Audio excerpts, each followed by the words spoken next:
Luca Nation, we went live maybe a week and change ago, and a lot of you guys were asking us comments saying, we saw that, Michael Rubin interview on Full Send. Can you talk to us? Could you ask, Fanatics what they're going to be doing for the hobby? What did that mean? More marketing this year than in the last 7 years combined, With this reach, I think 80 million, you guys have email downloads, email addresses. So you guys have this vast network, global network. And our audience wants to know, kind of what's Fanatics going to do for the hobby when they come in. Cage comes from the standpoint, Cage has been ripping tops since he was, 4 years old. He ripped tops with Ian last week. 1922, before 30 years before tops was even invented, right?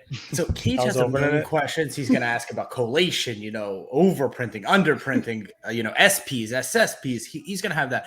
I'm going to come in with a little bit more of a just kind of naive, true hobbyist collector, but not someone who rips off. But before we get into all of that, Tommy, who is this dude? Who is this dude? Wait, we're a minute in. Who's this guy? Why don't you tell everybody who's on with us? Okay, we have Ben Taylor here from Fanatics. Oh, yeah, we just Ben Taylor here from Fanatics, everybody. Here you go. I'm going to lead into that. Ben is from the UK. Ben has just an esteemed background. He's worked with some of the biggest brands in the world. Before we get into any of that, Tommy Fury, Logan Paul. This is kind of an adversarial. This might be the rematch, right? USA versus UK. And two-part question. What did you think of the fight? The rematch of what? Logan? The Revolutionary War? What are we rematching? It was a little bit of that, Cage. It really was a bit of that. Are we going to have Tommy Fury, Logan Paul cards coming up? I told you we're insane, Ben. Look, I mean, if someone can get Logan Paul on the phone, why not? But can anyone reach Logan Paul's ticket price? I don't know if they can. We'll have to see. So I'd like to start out, as I always do, kind of putting the guests on the hot seat. But this gentleman, Ben Taylor, you guys go Ben Taylor Fanatics. You'll see his resume is as esteemed as it comes. So I always like to ask before I'll pass the Cage. He has some more articulate questions. I'm the no, I don't. He's the genius. How did you find yourself here, Ben? How did you find yourself at Fanatics? It's a great question, and I ask myself that every morning. So I spent a long time working in advertising for big brands like Nike, and all I ever wanted to do was just work in sports. I was obsessed with sports as a kid, still am, and I just wanted to find a way to con someone into paying me to talk about sports all day, right? Like the rest of us. Like that's just the dream. If I can't be a professional athlete, someone please pay me to talk about this stuff. Well, after this interview, Nottingham Forest is going to come knocking. They're going to give you a 10-day. True story. I actually interned with Nottingham Forest back in the day. That's a funny reference that you make. There you go. Look at that. There you go. So I worked in advertising, did a bunch of stuff for Nike, and then as a result of that, I kind of got this crazy opportunity to go and be one of the first people to join the Yeezy team when the partnership between Kanye and Adidas was formed, and I was the first marketing person and went in to kind of work directly with Kanye and the team to build out what Yeezy could look like. Naturally, because that was a pretty high profile situation. As a result of that, I worked with Kanye and Adidas for about 3 years, did some amazing stuff.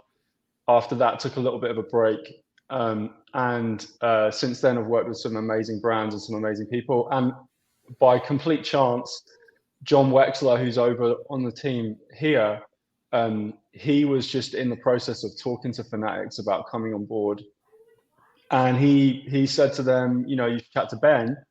And I had a couple of calls. They asked me to come out to Mint Collective last year in Vegas, and I got to sort of see that, and it just sounded like fun.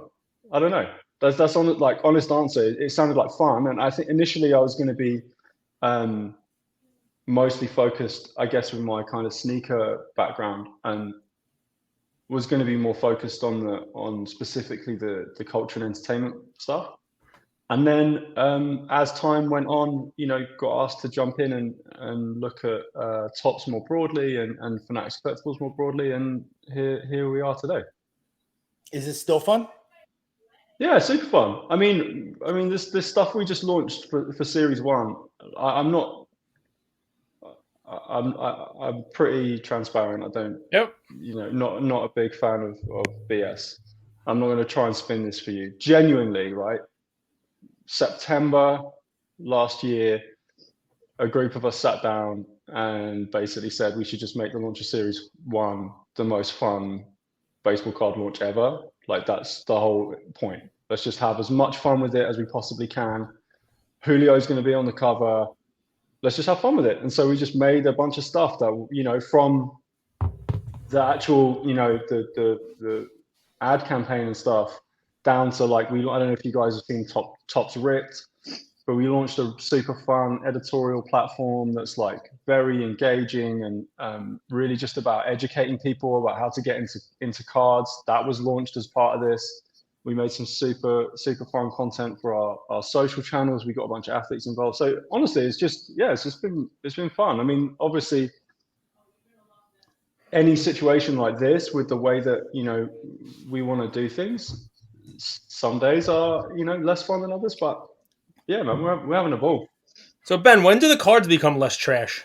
I mean, I know you're the wrong person to ask, right? So, I mean, I got to ask, right? I mean, it sounds spectacular. Right? Julio's in the kitchen cooking. Julio's doing all this stuff. I mean, Julio's everywhere. Hey, Julio! So, I mean, he's everywhere, and it's great. I love it. And, I mean, look, you got athletes involved. And clearly, if I wasn't somebody who was already in cards, I'd be looking. I'd be turning my head, which is your job. Right? Your job is to grow this, right? Your job is to, get people who weren't collecting cards to think about Series 1 as this party.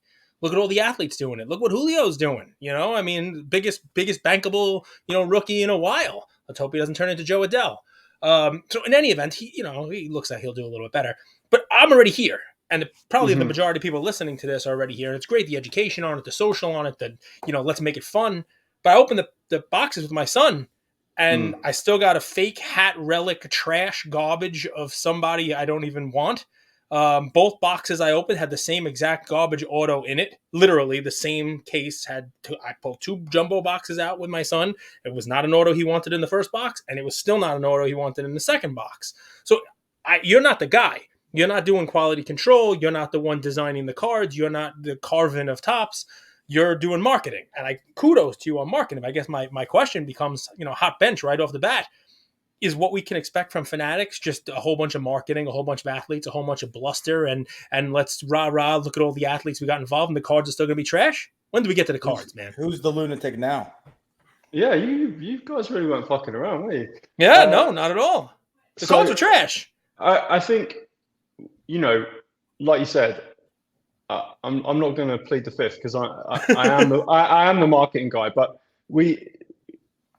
this year, I think one of the things we realized is that if we're gonna grow the whole thing the way that Michael and other executives have said they're going to, we're not gonna get anywhere near close to doing that if we don't make the collector experience, the people who are in it right now, just make it much better than it is, right? And some of those things are, I don't think some of the issues are like individual people's fault. I don't think people are doing a bad job, but it would be unfair to say like, just to kind of trash tops in general. There have been, massive supply chain issues that everyone's had, and there are issues with redemptions across the whole industry, and there's all kinds of stuff, right? Yeah. But we, this year, the single, while I get to talk about the shiny fun stuff, the single biggest thing that we're focusing on is trying to improve the collector experience, and that looks like really being honest about how to enhance, develop, innovate on the product to make a better product for collectors. And it looks like a whole bunch of very important operational stuff that will make the actual production of the product better, the quality control better, consistency better, the timing, all of that stuff, right? Ben, I love you coming on. You're facing a firing squad, and I got to give you credit, man. So I mean, I didn't mean to come at you all firing, but I'm going to do no, it you're anyway because good. you're answering. So here you go. Fanatics comes in, and I got to tell you, everybody came in and said Fanatics is going to be great. Fanatics is in charge of all the clothing. Right, Fanatics is all the jerseys. Fanatics is all the players. Fanatics is going to be able to make this so that the stuff that they have going on now, this garbage that exists in the products, these fake relics, these relics, we call them, we get them from Dick's, right? Like, hey, the relic on this card is not from any specific event, game, person, place, thing, animal, mineral, vegetable. You might as well just not do anything with it, right? I mean, why? And so Fanatics coming in, we're like, all right, well, Fanatics is going to big party. 2023 Series 1, big party. And you have access to athletes. And the choice was, I guess, access to athletes. Let's get Julio and the other athletes involved, but don't get them to wear a bunch of extra jerseys so that we can put them in the cards. We're going to put a manufactured hat relic that is not actually part of a hat. So I don't know if you know the product at all, but every box came with a relic, which was not like someone made it in their basement. It says a manufactured hat relic that's not even part of a hat. It's like a weird, it's like supposed to be, I guess, like the brim of a hat or the piece of a hat, but it's like completely manufactured. So from the product standpoint, I don't want to hammer it home. You're not the product guy. Again, it's, we're having a party, but with the people who show up at the party and get to like sit down and eat at the party or take a drink at the party, it's like, once you get there, the party's great. Outside, it's great. It's like the night at the Roxbury. Like we should make the line outside the party. We should make it really great out here. But then when you get in, the food tastes like shit. You serve them bottom shelf alcohol, and everybody got in and was like, "This is what the hell I was waiting for." So anyway, that's just my thing. I honestly get the easy part, right? I get to we put out something cool, we put out something that's fun. We go do the deal with the athlete, and we put them in a commercial and blah blah. That stuff is honestly the easy part. And I actually made a joke in a meeting that we were having not so long ago that someone was kind of giving marketing a pat on the back, and I was like, we're the wide receiver dancing in the end zone, right? You don't see the offensive line, you don't see the running back, we get the easier part of the gig. What I'll say is, yeah, of course, because of that, it's significantly easier for me to go and make something, that I think is entertaining and enjoyable around the launch of this product, which is a super important product, and sets the tone for the rest of the year. If people feel like Series 1 is moving in the right direction, then hopefully that makes people more confident in what's going to come throughout the year. But those things I can just go and do that, right? To change some of these other things requires a massive amount of work and investment, and that stuff is happening. It's just harder, I think, for people to see that, right? So you're not going to see on Top's Instagram or whatever, you're not going to see us going into detail on the quality control process development that's happened, right? You're not going to. That work there are hundreds and hundreds of people doing that stuff behind the scenes compared to 20 people who work with me making the stuff that everyone sees and talks about. So I take your point. I think it's kind of easy to say, oh yeah, cool, we're doing good marketing, but the rest of it sucks. The stuff that you think sucks is really hard to fix, really hard to fix. So that I don't know, people can choose to take it however they want to take it. All I can say, to you guys and to the listeners, I guess, is that work's happening, and people will start to see improvements to the product, new product innovations, that they'll start to see the impact of that work. It's just hard, those people who are doing that work don't get the credit, and it's much harder to do than me going, let's have Julio do a Bob Ross parody. So I'll explain to you guys listening and to you, Ben, why Cage is asking those questions. So, I mean, this is 3 years into our podcast. You sort of, just like in marketing, you kind of learn who your ideal customer persona is, right? Remember that whole exercise? And I think we figured out that we're never going to be clickbaity. We're just going to speak to the collector. Cage is a collector. I want to learn how to be a collector.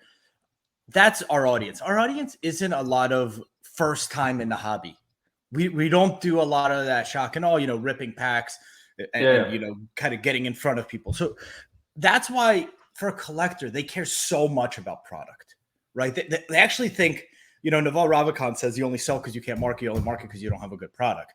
Mm-hmm. The collector just thinks that the product will market itself. You almost don't even have to say a word. So I got to ask you though, coming from sneakers. Good, by the way, very, very well done, Andrew. Exactly amazing. Right.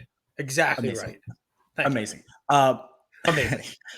Coming from sneakers, were releases as highly criticized as well? Like were people? Oh my God, dude. I mean, this is what I honestly like. I get it. Like when we released a pair of Yeezys every Saturday, do you know how many tens of millions of people thought that me and the people I worked with were the worst human beings on the face of the earth because they couldn't get their shoes, or that the shoes shipped late, or whatever, whatever the problem was. Like, Ben, you worked on Yeezys, so he's gonna be. I have all the faith in the world in him, Andrew. Those are hideous shoes, but obviously they're very successful. People say they're the most comfortable shoes they've ever worn. My son has them. I spent so much money on a pair of Yeezys for him, and then he went DEF CON or whatever it is he did, and I can't let him wear them anymore. So it was a whole thing. I mean, straight up, we're talking 20, 30, 40, 50 million people. Yeah, people love them. Not getting their stuff on a Saturday morning. And that was our fault. So like when, this is, at the end of the day, like we get to like, you guys making the pod, me doing this job, whatever, we get to talk about stuff that people are super passionate about. And I would much rather spend my time talking about stuff that people were super passionate about than trying to convince people that they should care about, I don't know, dishwasher pods or whatever. Do you know what I mean? Like, I'm taking it out on you, Ben. I applied for a job at Fanatics last year and I didn't even hear back. So talk about convincing people. So one of our most viral clips, I mean, we don't have a huge audience, 10,000-ish followers on Instagram, but this one probably got like 300, maybe 400 comments at this point. Cage said, look, in Argentina, they're wearing Messi jerseys. They're not running around with Messi cards. So I think this would scratch your itch and kind of like, this might be something you could, soccer cards or sports cards globally, right? So we know sports cards work in America. Do you guys in Fanatics kind of talk about how do we make this a global business? Yeah, definitely. And I think it's, but that doesn't necessarily mean, I don't think it necessarily has to mean the exact same product, right? Like I think it should be this, the thing that we make, I think has way more relevance outside of the US than maybe the trading card industry has been able to kind of support. So like, I grew up in the UK. I collected soccer stickers, Premier League, World Cup, every World Cup. I was like trying to do the whole album. Those things are huge, right? And then you see other types of products, like in Europe, we have a product called Match Attacks. There's a F1 version that's super popular among kids. I think we're basically talking about these properties, whether you're talking about a sport or you're talking about Star Wars or whatever it might be, that people are obsessed with. And I think the thing that I love about the product, there you go. The thing that I love about the product is like it's one of the sort of purest and most engaging ways to like indulge how much you love Star Wars or baseball or golf or whatever, right? And I think that is something that translates and could easily become a more global thing. But I also don't think it's necessarily, you don't want to like, I mean, I've had this a lot in my career, before maybe soccer was as popular as it here in the US as it is now. I used to get briefed all the time, like, oh, how do we make people love soccer? Or how do you make people in the UK love baseball or whatever? And sometimes those things translate really well, or there's a moment in time, right? Like the F1 Netflix show, perfect timing, really cool product, packaged up really nicely, and then bam, like lights a fire, and now people who had no interest in F1 are now like in love with F1. And then what we get to do is we get to make a great product that's like connected to that thing that people are now in love with. But yeah, like I said, I think it would kind of be lazy to be like, oh, we're just going to take the exact same thing and assume that it works perfectly in the UK or China or Brazil or wherever, because, there's something really cool about opening a pack of cards and seeing an autograph. Cool. That feels like maybe that's a thing that could be universal, right? As fans, we love to see those things, but maybe there are other things that just don't translate. And so you don't need to make the exact same thing for everybody. People dip French fries and different things in different parts of the world. I like it. Different borders. That's very true. Call them chips. So I'm trying to put myself in the boardroom, right? And the biggest dilemma I would see is this, and tell me if you guys discuss this, you think about this, right? So you're a business, you have shareholders, so you have to make profit. To make profit, you have to sell items, inventory, right? And the more you sell, in theory, the more you make, especially if your cost of goods doesn't go up astronomically. So you try to sell and release as much product as possible. The collector knows that devalues product, right? So you're kind of always towing this tightrope of let's release enough product to fulfill the demand, but not overpopulate with too many cards, products, autographs. How do you think about that? What are the discussions, if you could kind of give me a peek behind the curtain there? Well, I mean, I think it's an ongoing process with Fanatics Collectibles, and I don't want to sort of speak on behalf of other people's strategy necessarily, but what I can give you a pretty good parallel from my past, right? So we talked about Yeezys. When they first came out, honestly, supply chain issues limited the amount of product that we could get out. So it was a very small amount of product. They disappeared extremely quickly, and that made a very small subset of people really happy, the people who got them, and it made other people really angry, everyone who didn't, right? And so we knew, as you said, completely accurately, as a business, we're in a kind of corporate environment. These things exist to make money, right? Of course. So what we had to kind of balance was introducing more products to the market to be able to generate more money, to be able to satisfy more customers, but also not to bring so much stuff into the market that it devalued it and made it less interesting for everyone, because the second it becomes less interesting for that core community, then you've lost, it's dead at that point, right? Like it's gone. So like if we ever got to the point where we lost the core collecting community, like, well, then you're not gonna 2x, 5x, 10x, 1000x, anything, right? You've lost the core community that drives it. And what we did, and I would imagine this would be kind of a common sense path that we would go down with Fanatics Collectibles, is we got to a point where we had different types of products to serve different types of people in different types of ways. So there would be products that were in the sneaker world much more scarce, maybe a little bit more kind of niche in their design. Some people would have said, out there and not for everybody. But the purpose of those things was, hey, we have a community of fans who are really interested in super design forward stuff. And to them, if everyone has this, it's less interesting. If everyone has a Louis Vuitton bag, it's less interesting. So we made things that were, very deliberately a little more scarce, a little more design forward to satisfy that audience. But then the other end, there's 150 million kids in the world who just want a pair of 350s. So hey, we're going to try and make 350s as democratic as possible and serve those people's needs without ruining it for everyone else. And I think that's probably a pretty decent parallel to where we're at here, right?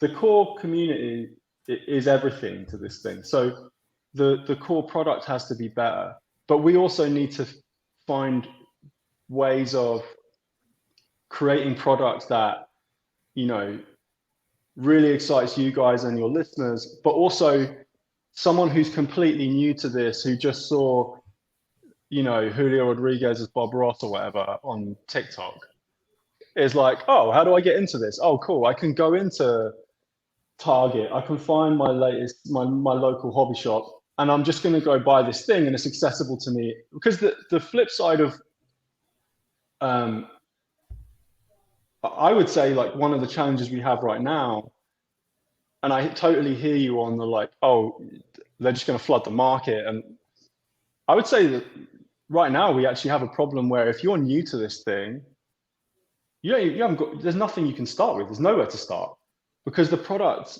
you know, everything kind of moves through the ecosystem so quickly. And then there are kind of guardrails up. Like if you're new, you haven't got a clue what a breaker is, or you haven't got a clue if you're paying like a retail price or a resale price. You don't know, right? And then you're seeing these cards that, you know, is this thing worth money? Is it not worth money? You don't even know where to start. So I think that's a long-winded way of saying where we need to get to is that, yeah, like everyone, Fanatics Collectibles, hobby shops, the community in general, probably will benefit if we can bring more people into this ecosystem. But we don't do that just by flooding it. That's not like how Fanatics Collectibles wants to do it, for sure. And so it's a combination, be, right? It's a right, combination. It's going to be like, exactly, like you want to be able to have some things that are accessible. And so the nature of them being accessible means there's going to be more of it in the market. But that doesn't necessarily mean,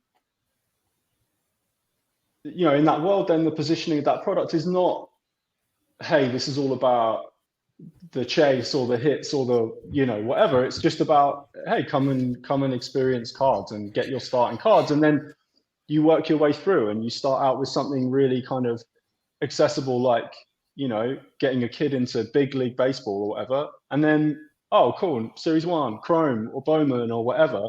You know, you kind of, each of those things should take you on a slightly different journey. I cut all the way to the end, Ben, and I mean I love it, right? So I mean, a great sentence that I heard, probably someone from Fanatics said it, was that all collectors are fans, but not all fans are collectors. And what we're trying to do is, you know, trying to, you know, get all those fans to become collectors, or at least go after a larger segment of the fans and turn them into collectors. I guess if you follow that, you know, then marketing somebody like Julio, marketing the players, putting that stuff out there is a way to get the fans more engaged, to be more knowledgeable about it, to throw more education towards what is a breaker, what is the hobby, what is retail, where do you buy it, what is the pricing, what can you expect. My you know, first 5 minutes in this was I skipped over all of that, and yeah, it'd be great. We do all of that stuff. It would be fantastic. We do more shows and more content to educate those new people who are fans and not yet collectors to come in and buy the stuff. I get to the end chapter of the book, and I'm doing this with people, right? I'm doing this with kids in my son's class. I'm doing this with, you know, little league dads and moms, and I get them to a point where they're like, "Oh yeah, your son really likes the cards," and I have to say, "Not really."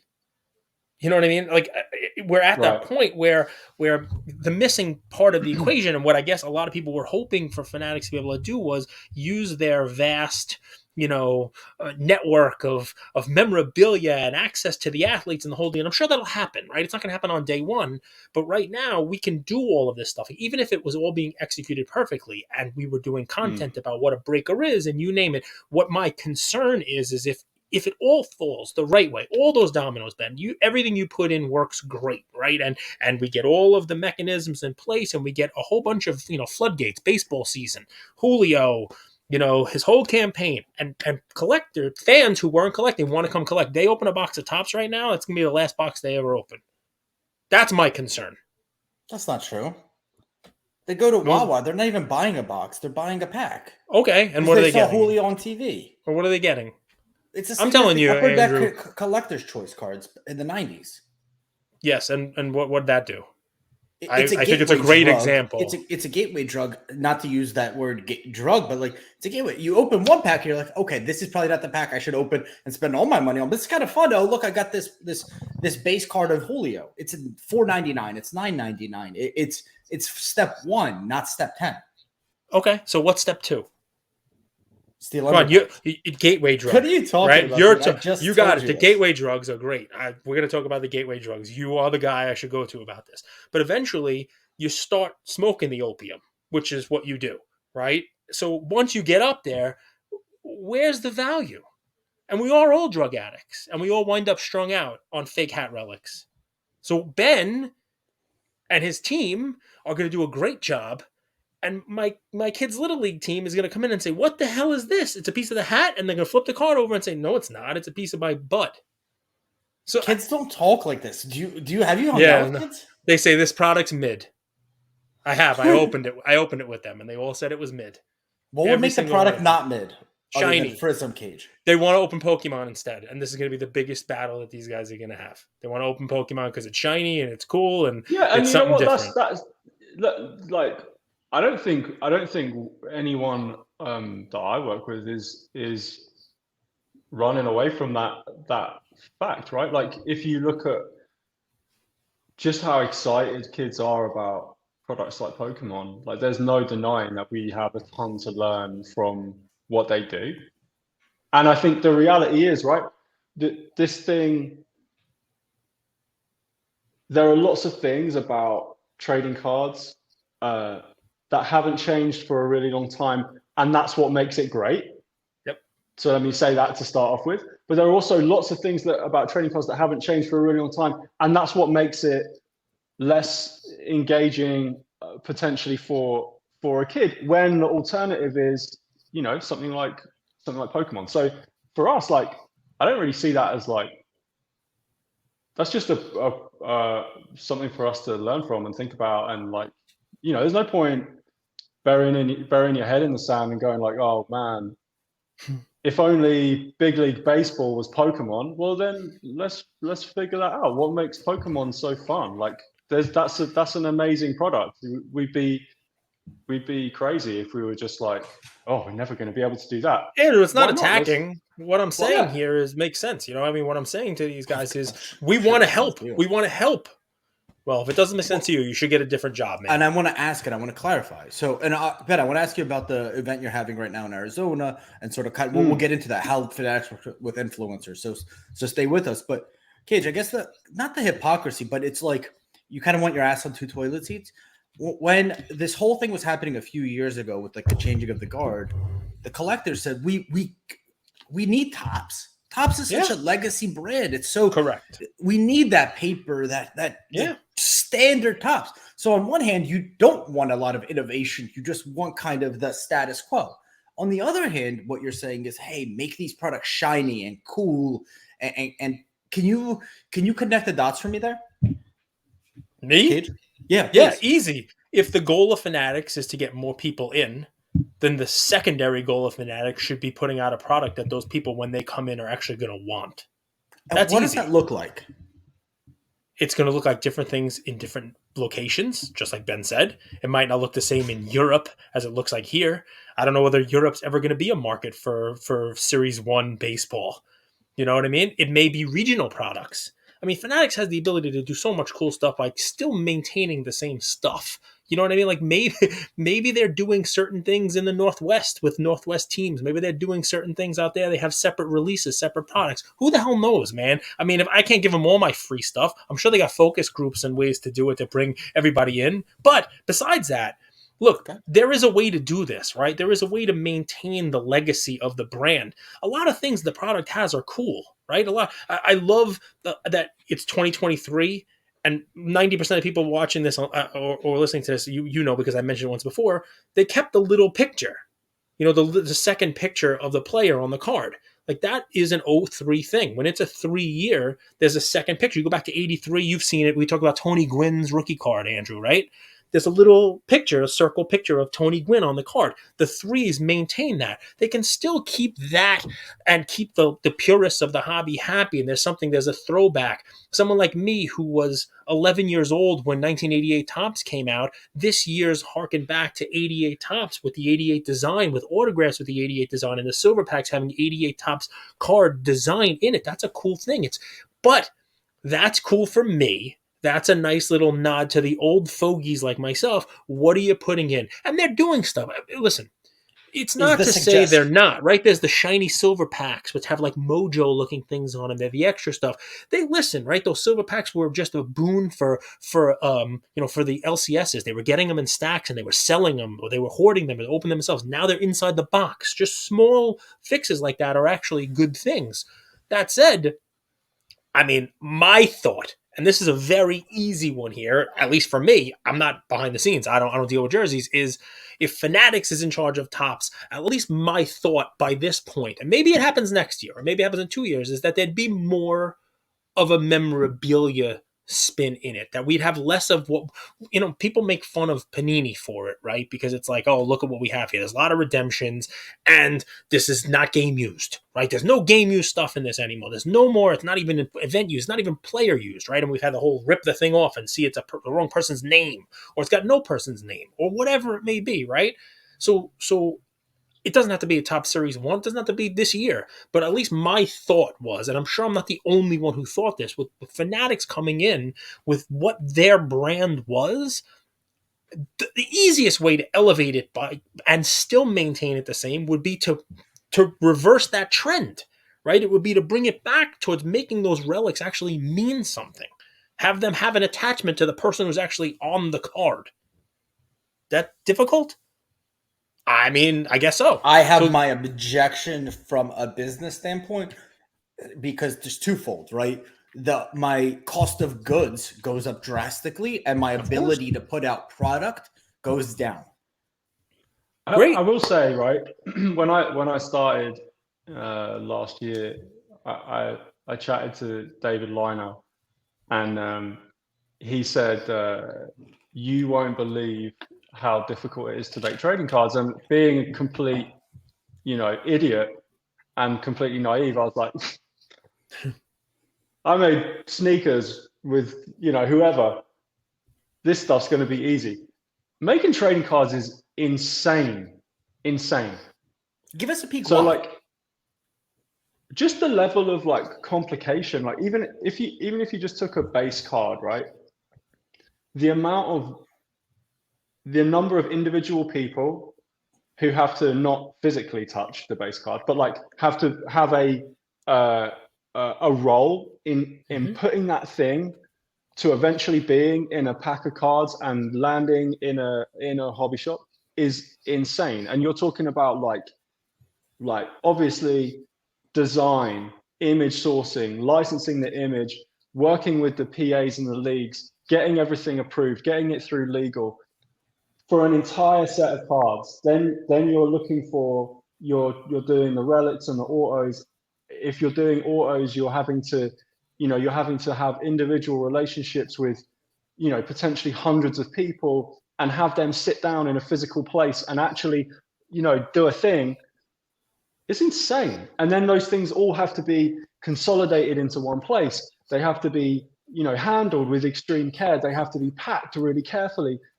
All of it is actually insane, like bananas. And so one thing I would say is like, and trust me, like I'm a customer of many other things, and I get super frustrated when the stuff isn't as good as I hope it's going to be. The one thing I would say is like, hopefully people can choose to take this or not, but like, we're trying to work on all this stuff. It's really complicated. It takes a really long time. And even if you just look, just like brass tacks, right? Before I joined, Fanatics acquired Topps, what was that, January last year? We're not even really like a full product cycle into Fanatics and Topps working together, really.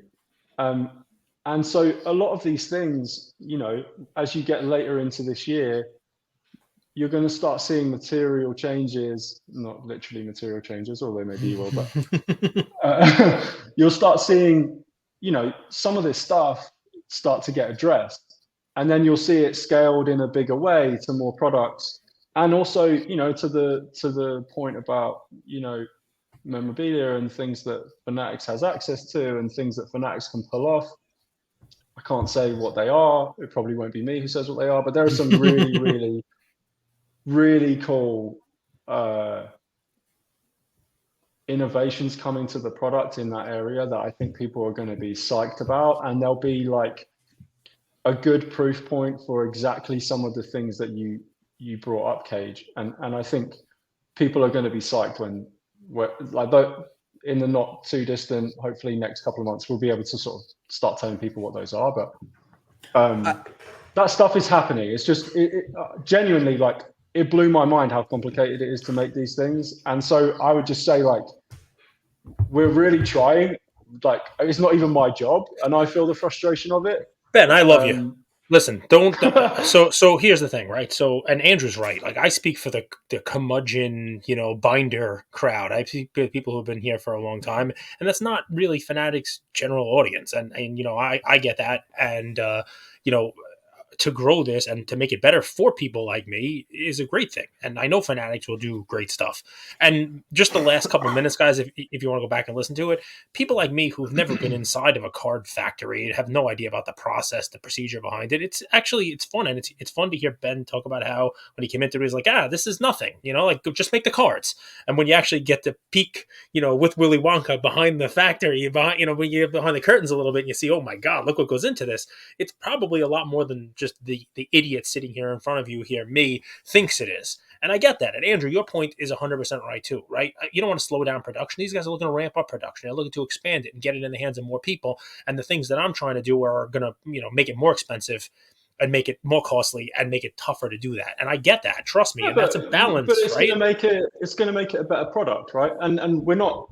I definitely wouldn't say the goal of Fanatics is just to like blast more of this stuff. Like you both said this earlier on, right? It all starts with having a great product, and so first and foremost, you've got to make a great product. So that's the biggest focus, making it a better product for collectors, making a better experience for collectors, and then if we do that, you can do all this other stuff too. One of the challenges and one of my dreams is actually to be behind the scenes at a manufacturing plant. But if you think about it, you actually have to make the product twice, right? You have to print the product, then you have to ship it out to the player to sign it. Then you have to get it back, and then you have to package it, which is unique to this industry. But we could come back to product. I do want to move to marketing because we spent 45 minutes on product. Ben's expertise is marketing, and I'm curious, how do you think about your influencer marketing? I'll open it up there. We could get more specific because some people are like, these guys have been in the hobby for 2 years. You should use this guy who's 94 years old to market our product for you. Like this guy has 100,000 followers. Anyway, how do you think about influencer marketing? I kind of look at it the same way that I talked about product before. Is like I've been doing this for a really long time, and I've worked with, someone who at that point in time was probably the most famous person on the planet, and I've worked with companies that could never, in their wildest dreams, work with someone that high profile. And so you have to work with smaller people, or you have to tap into more niche communities or whatever, right? And I think our approach to it is. The reality of the world is that influencer marketing or community marketing really is one of the most important ways of getting your brand and your product out there. And those people are, hence the name, hugely influential. They shape the conversation and they shape people's enjoyment of it. And they can, in a lot of cases, decide whether or not something is good or bad. And you can debate, whether that's right or wrong, but that's the reality of it. And so I think the way that the way that I look at it is I'm not a huge fan of the phrase the hobby, because it just sort of like blanket groups together probably the most diverse group of types of fans you're ever going to meet in this one thing. It's like, oh yeah, it's just the hobby, we're just doing stuff for the hobby. Or you're talking about people with vastly different interests and vastly different motivations. And so for us, if you work off the assumption that influencer marketing is just a good thing to do strategically as a business, which I think we all would, you're going to need to be working with different types of influencers in different types of ways. So like, I'll talk about myself as a sort of proclaimed golf nerd, right? If you were to show me like the Barstool Pod or Good or any of these like or Dude Perfect or that stuff, you'll turn me off in 5 seconds flat. Don't ever show it to me. I'm not interested. Like, not for me.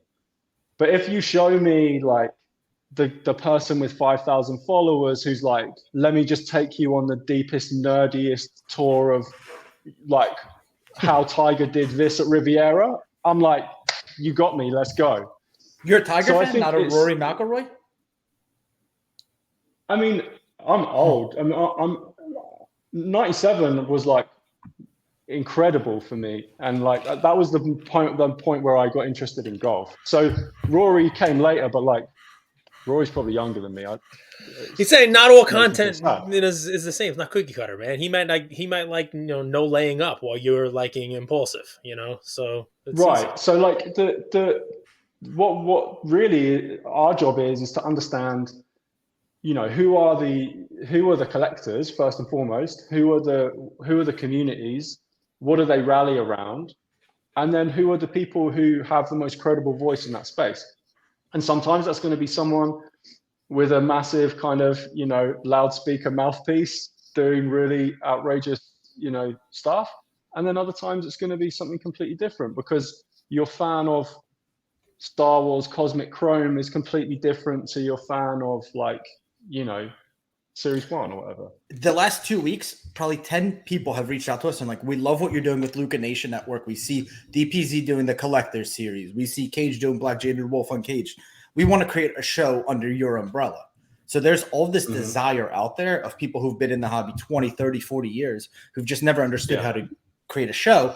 They want to start creating content and sharing what they've learned. What do you look for when working with those people?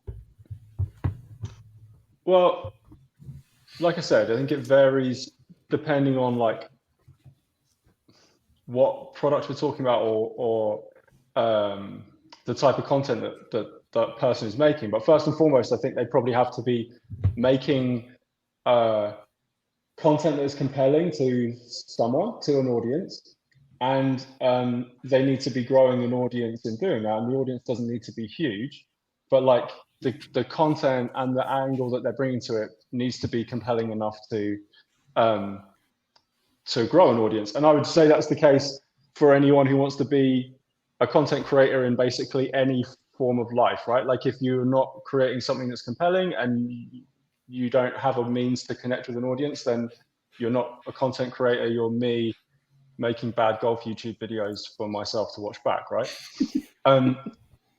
It's a different thing. What I think the reality is, and all of this is fluid, right? Because you've got Fanatics coming in. Fanatics, I think, initially had a very strong point of view on types of people that should be part of this ecosystem, and then Tops, adds a different layer to that. There are people that Tops has worked with for a really long time. I think like the honest answer is, it's not something we've formalized. It's really like, who's making something that's interesting to an audience, and is there an opportunity for us to work with them, and do those people represent the values that we have as a company and the things that we want to say. And sometimes we're going to get that right, and let's be honest, sometimes we're going to get that completely wrong, and the reality of the world is like we're probably going to make some things that people enjoy, and we're going to make some stuff that, you know, really doesn't work, and we're going to have to deal with those things. And I think one of the things that we're definitely talking about internally is like formalizing that process a little bit more. And also I would say, because I know that I get it, like people see a backyard or whoever, right? And the assumption is like Fanatics is best friends with them doing all this stuff. Correct. Or that I need to I would say dance, that's right? To get into a I Fanatics, I would, need to be a dancer. I need to do like something. People want to know. People, you know. That's... and not to sort of diminish the value of dancing, because clearly maybe that's a thing you could do here. You know, like if it's an illustrative point, I'm talking to you guys. I've never had a conversation with Backyard like that. You know, it's not like we're like hanging out doing stuff together all the Yeah, time. but as That's soon as not we how stop that works recording, at you're all, going right? back to Fanatics. I'm like, I'm never talking to those guys ever again. I'm going dancing with whoever. Blaz. No. Gotta go dance with Blaz. What what we're going to try and kind of build out a little bit more is actually for people who have been doing exactly what you said. Oh, I've been in this for 30 years and I actually don't know.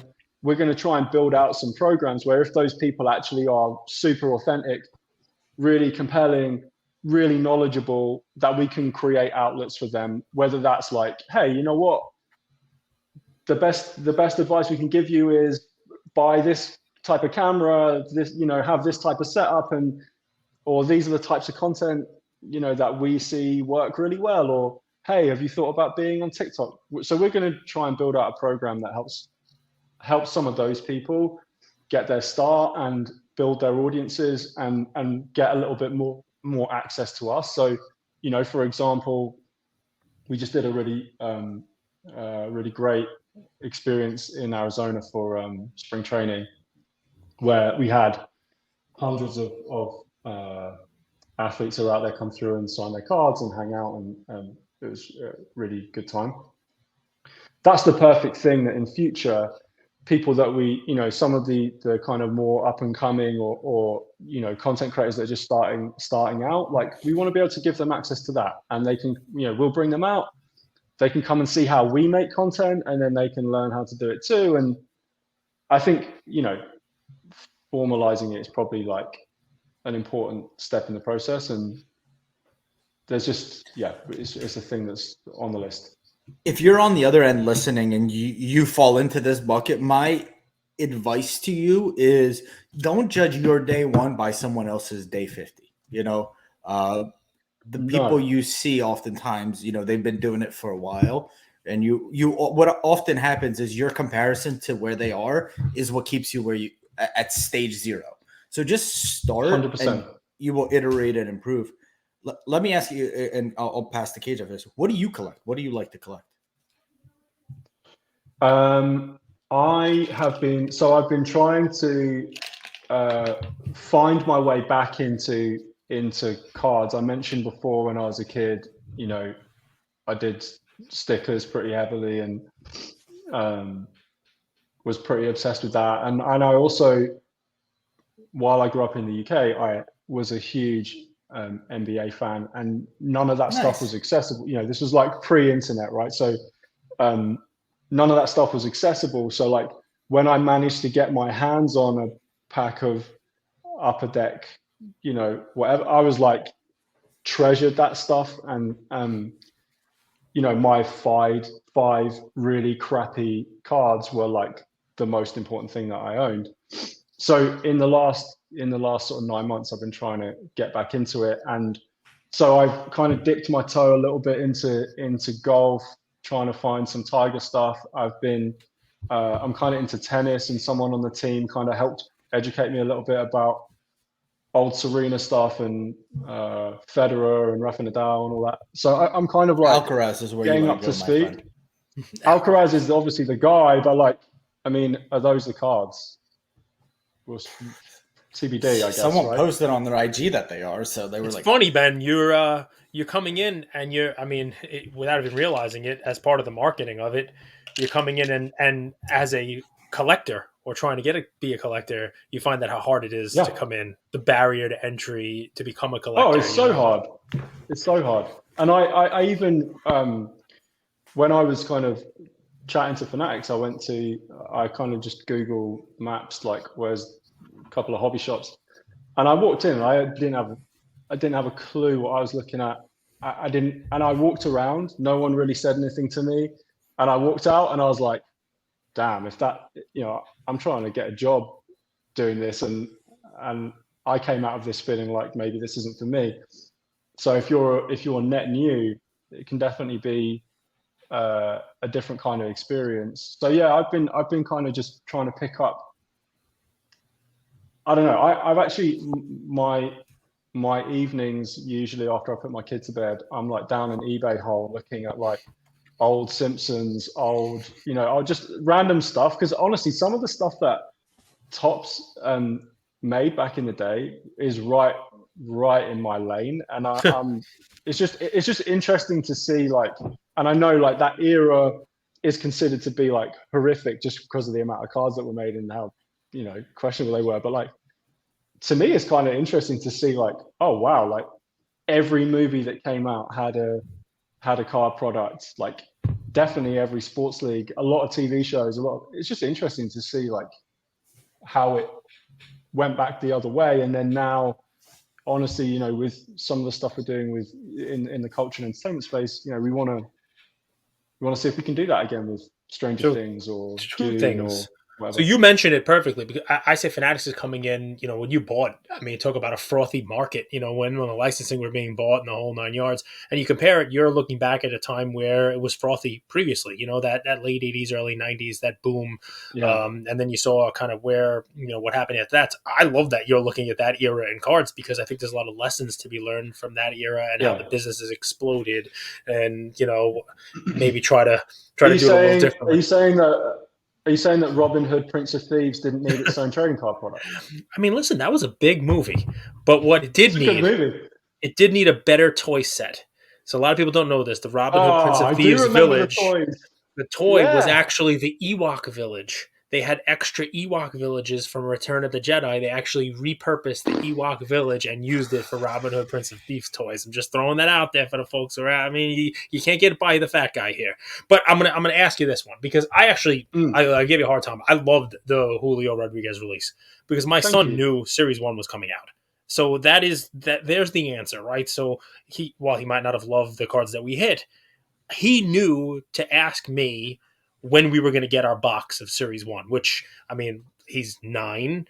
Maybe part of it is he's getting older and understanding things, but this was the first year he said to me, hey, when are we getting our box of 2020, or when are we getting our first box of Tops for this year? I saw Julio Rodriguez. He knows who Bob Ross is, too, so that was actually pretty funny. Yeah. But that's a good release. I like that, and I give you credit for it. Thank you. My question then becomes, with the calendar now starting to heat up, the world starting to heat up, the hobby world, I know you want to call it that, starting to heat up. You have Mint Collective, you have National coming up. Is there anything we should be on the lookout from Fanatics? Anything you are able to tell us? I know some people like to drop like secrets, but anything we should be on the lookout for from a marketing side from Fanatics in these next couple of hobby events as they come down the pipe? We're going to be at Mint. Mint and the National, obviously. I think if people, I love like the show experience, and like in my previous life, like I loved sneaker shows and sneaker cons and complex con and all that kind of stuff. Like I love building stuff for people to come and experience and play with. So like those things are right on my alley.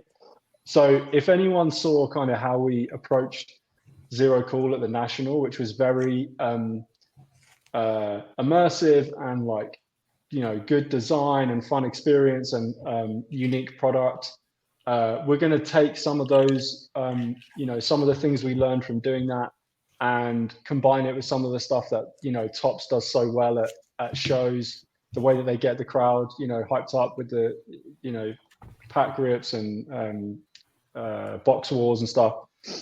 And so you'll see, I think, really fun combination of those worlds at Mint and at the National. And then more kind of maybe not everything to quite the same scale, but we just want to the way that people kind of felt about Series 1 and got excited about the release of that, we want to try and bring a little bit more of that. So more stuff with our athletes, fun stories, interesting content. That's really what we're trying to do. We're looking at if anyone has experienced the Tops truck in the past, like that shows up all over the place, all around the country. We've got big plans for that this summer, so that'll be really fun. And then I should say International Trading Card Day is really going to be kind of blown out a lot more this year. There's a lot more involved with it. A bunch of stuff happening in all the ballparks. What day is that? It's August 5th. International Trading Card Day. International Trading Card Day, which actually, like, was a new one on me, but really gets a lot of excitement in hobby shops, and the MLB teams love it. Like, they love it. They just want to do more and more around International Trading Card Day. So there'll be a lot of stuff happening in that. And then I would say as well, I kind of hinted at it before, but there's some really cool, it's not, I will help announce it, but like some product innovations that are coming that are really, really, really fun. Perfect. Look for these guys. Look for Fanatics. I mean, listen, go ahead. I want to thank you because this probably isn't your typical interview. Also, I understand working in a big organization, there are things you can say, there's things that you want to say, but you can't just yet. So I want to thank you for kind of coming in and, taking the interview head on and not dodging any questions. So I really, really do appreciate it. Cage, any final words before we wrap up? Of course. I got one last one for Ben. So, Ben, I gave you a hard time. And I think the audience and the collectors expect a lot from Fanatics. And that's probably why I asked the questions the way that I did. I think Fanatics should take that as a challenge. I think they should take it as, hey, wow, people are really expecting big things from us. Our brand is one where, people do expect us not only to come in and save the hobby, blow the hobby up 7 times and make it better and bring more people in and make the product better. I mean, just perfect world, rainbows and unicorns and dogs and cats living together, all that fun stuff. My final comment is this. If you want to, everybody's asking for a bunch from Fanatics. What can the people listening to us do? What is their pull? What would, if Fanatics could ask something of the collecting hobby, of the people listening to this, what would you ask them? Be open-minded, give you time, anything, open-ended. Yeah, I think honestly, it's just like be more welcoming to new hobby participants. Tell a cousin, tell a friend, tell an enemy. Well, I mean, all of those things sound great. And there's a ton of stuff that we're going to be doing this year to try and encourage people to, take a friend, take a kid, take your kid's friend to your local hobby shop and experience it, because experiencing it in a good hobby shop is honestly like probably the best way you can experience it. I would honestly say like just patience would be awesome, because I know. I'm sure people who listen to this are like, yeah, it's this fucking British guy who doesn't know anything about cards telling us that making cards is hard. But it really is hard. And like, I get to do the easiest part of all of it. And actually having this conversation has made me realize I'm going to figure out a way. We'll go make some content down at the factory so people can see how ridiculous it is. And how impressive it is that we even get this stuff done. But I think, it'd be cool if Julio was there with you. And so Julio sort of sees how you make one of his relic cards, or one of his autos, right? And kind of have it walk through. Compelling. Yeah, and so you guys are going to pay his appearance fee. That's cool. That sounds great. Done. What is it? Easy. So, done and done. We make the big bucks. No problem. And we'll take it out of the Fanatics fee. Yeah, exactly. Yeah. And I would just say, the people here are really trying, and I know it's a very unique circumstances and a really kind of weird time when a company like Fanatics comes into a space like this. And, this is definitely not new territory for me. It was the same with, things I've done in the past. And it is strange. But I think genuinely, like, the biggest thing that anyone here wants to do, and the thing that we talk about every day, is making it the best product we can for collectors, making the best experience we can for collectors. And if we do that, the rest of the things should fall in place nicely. It's just those things take time. So please continue giving us feedback. Please be nice to each other in the comments, because just, there's enough hate in the world. Let's just be nice to each other in the comments in general. It's a good one. Tom's comments, anyone else's comments, your guys' comments. Let's just all be nice to each other. We've built a cool community where they understand that debate is not synonymous with being an asshole. Two quick things, because that you kind of like, does the insane salaries these guys make kind of hurt the card industry? And what I'm thinking is, like, are you talking about me, or are you talking about who? No, the athletes. Because I'm sitting here thinking the cards are the best thing for the athletes. It's basically free marketing, almost negative spend marketing, where people buy and they're marketing Julio. But does he need the money? So, like, are these high salaries that athletes get? I think it's a very different time to the 80s, 90s, just in sports in general, right? So if you look at the landscape of sports marketing as a whole, athletes these days, and a lot of this I think is fantastic, they have a bunch of different ways to grow their own brand and grow their own business outside of the usual traditional lanes, right? So a lot of people that I've worked with, this was actually what I did before I came to Fanatics, start their own businesses. They might be super passionate about apparel or furniture or skincare or whatever, and they decide they want to start their own business, and they can raise money, and they can do that, and they can generate good income from that. Dame Lillard owns a car dealership, a Toyota dealership, where you live in Portland. Yeah, exactly. Yeah, and so there are a bunch of different ways for athletes to make money, and I think that means that actually our job is to kind of help them see that this is something a little bit different, and that and actually one of the cool things for me has been to see, and there's no bullshit, like these athletes are psyched to see their own cards. I am yet to see anyone who is not like a little kid on Christmas when they see their own cards, and I think that's the magic of it. So they have a bunch of things competing for their attention and their time, but it still doesn't change the fact that the stuff is cool, and nearly all of these people are still fans like the rest of us, right? And a lot of them collect, and a lot of them, they may collect cards, or they might collect other stuff, but like they love it too. And so it definitely has made it different, because if you're Julio's got a YouTube channel, and that he could build a whole business around that. I guess the flip side for us is actually also we get to say, well, cool, you have this YouTube channel, we're making some great stuff. Do you want to like have that be part of the thing that you're building on YouTube too? It's just about finding different ways to work with them and to build the relationship. But mostly I've only seen people excited. Now, does anyone want to sit down for 4 hours and sign 5,000 cards? I don't know.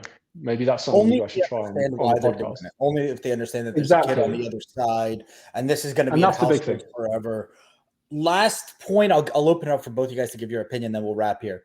I come from retail, so like you're sitting here saying it's really hard to make cards.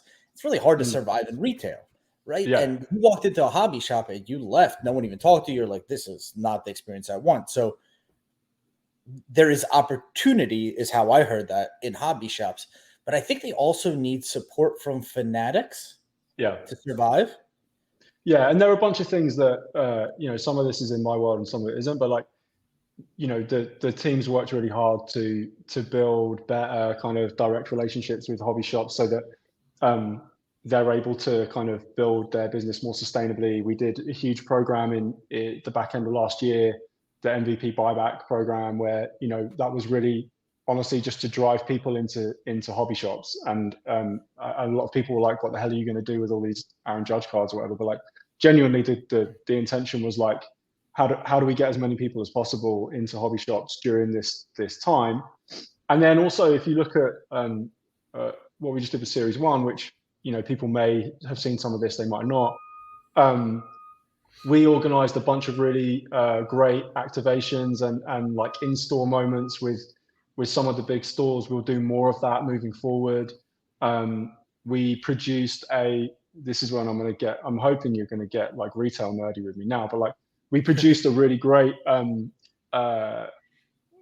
our marketing BS world, we would call it a toolkit, but basically like in-store posters and like cardboard cutouts and display units and things for people to give away. We produced a bunch of stuff for hobby shops to give away to anyone. Yeah, exactly. So we made a bunch of that stuff to help just to help hobby shop owners make the experience of going and buying Series 1 a bit better, and we're definitely going to do more of that. So yeah, we definitely it's a big focus this year, and something that my team spends a lot of time thinking about is how we're gonna make the experience better, and how are we gonna work. Hobby shops are just a massive part of that. So what can we do to help them? It's definitely our duty to do it. Cage, I'll give you the final word, but to me, it has to be a mutual relationship. It can't just be one-sided. Like if you're a hobby shop and you're still sitting when customers walk in, it's unacceptable. Like if you don't have digital kind of, if you're not, there's a million different ways I could rattle them off right here, but you have to also, as a hobby shop, evolve with the times and work with Fanatics on this. Cage, take us home, my friend. Oh, I think you're right. And I think Ben nailed it. There's going to be different levels. There's going to be the levels of everything. Fanatics is going to have to balance the scales. It's going to be a tough one. It's like you used to watch the variety shows where they're spinning the plates. Fanatics going to have to do all that, right? And one of the spinning plates is going to be what to do with LCSs, right? It's what to do with the products. It's what to do with the content creators, the athlete relations, the redemptions, the whole nine. One of them put a spinning. How many plates is Ben spinning right now? He's got a lot of plates. His head's spinning. The whole fart in church thing. He's got to go back and be like, I can't believe what this guy said. He said Ruben's over here farting. What a psycho. It's crazy, right? So, but any event, just wait. Go ahead, Ben. I was going to say, when we go off there, I got stories about the guy that I used to work with. You guys are. You should throw it out there. It's easy. What I'm most English about from a product standpoint is basketball internationally, and I don't know if we've seen this the changing of the tide, but if you look right now in the NBA, the best players are actually international, and that's really interesting and compelling. Embiid, Jokic, Luka. So, Giannis, my apologies to you. I'm really excited. Ben, we'll have to have you back on. Guys, go to your LCS, check out the amazing content. He still wants to come back on. I love it. Yes. Thank you, Ben. Thanks, AC, thank you for setting this up. AC's the best. Hope you enjoyed it. Leave your comments. Let us know some questions we might have missed from asking. Let us know Ben's thoughts. You guys always share kind of what you think about this, so we appreciate you. With nearly 40 years as the most trusted resource for collectors, dating back to the first Beckett magazine in 1984, Beckett has been the brand that bridges generations of the hobby. We're happy to be partnering with Beckett and look forward to keeping you all updated on the big things happening at the company in 2023. Beckett, it's the name you know and the name you can trust.